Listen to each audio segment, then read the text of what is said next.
안녕하세요. 대구 이대찬 변호사입니다. 인간이 살면서 절대 피할 수 없는 한 가지, 이별인데요. 이별 중에 가장 큰 이별인 가족에 대한 죽음은 정말 큰 아픔이 될 수밖에 없습니다. 하지만 가족이 죽게 됐을 경우에 또 하나 큰 문제가 발생하게 되는데요. 그것이 바로 상속 문제입니다. 만약에 가족이 빚이 많은 상황에서 사망을 하게 됐다면 향후 뒤처리 문제도 정말 신경이 쓸 수밖에 없는데요. 그러다 보니 상속 포기 또는 한정 승인에 대해서 어떤 것이 좋은지, 어떤 차이가 있는지, 어떻게 하면 한정 승인 또는 상속 포기를 할 수 있는지 많은 상담이 오고 있어서 그러한 부분에 대해서 이번 시간에 간단히 알아보고자 합니다.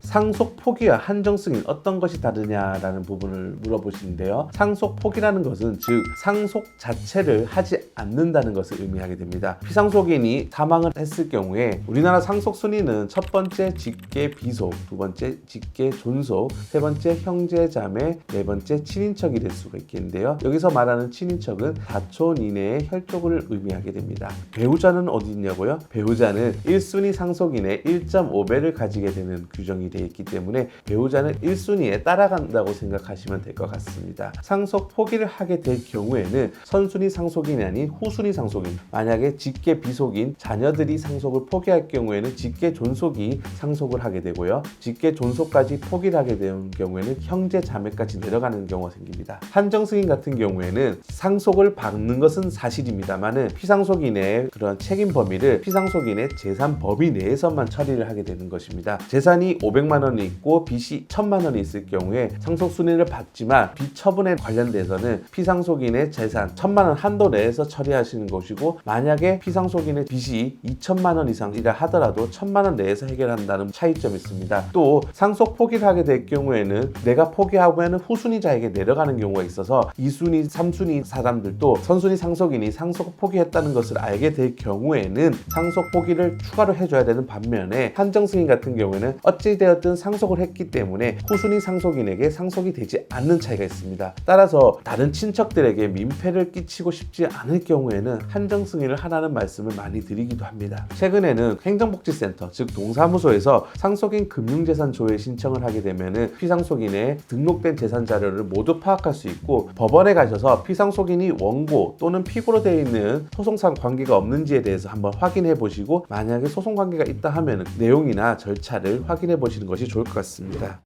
마지막으로 상속 한정 승인이나 상속 포기를 하실 때 매우 중요한 부분이 될 수 있는 부분인데요. 사망보험금, 국민연금 사망 일시금, 건설근로자 공제외 퇴직공제금 같은 경우에는 이것을 미리 받는다고 하더라도 상속 포기나 한정 승인을 하는데 아무런 문제가 없습니다. 이유는 상속인의 고유 재산이기 때문입니다. 하지만 다른 재산, 즉 상속인의 계좌나 다른 재산 또는 보험 해지를 통해 가지고 장례비를 해결하는 경우가 있는데요. 이러한 경우 상속 재산을 사용한 것으로 인정이 되어서 한정 승인이나 상속 포기가 무효 또는 취소가 되는 경우가 많이 있습니다. 따라서 상속 포기나 한정 승인을 할 경우에는 일단 피상속인의 재산은 사용하지 않고 다른 재산으로 장례비 등을 해결하시는 것이 좋을 듯 합니다.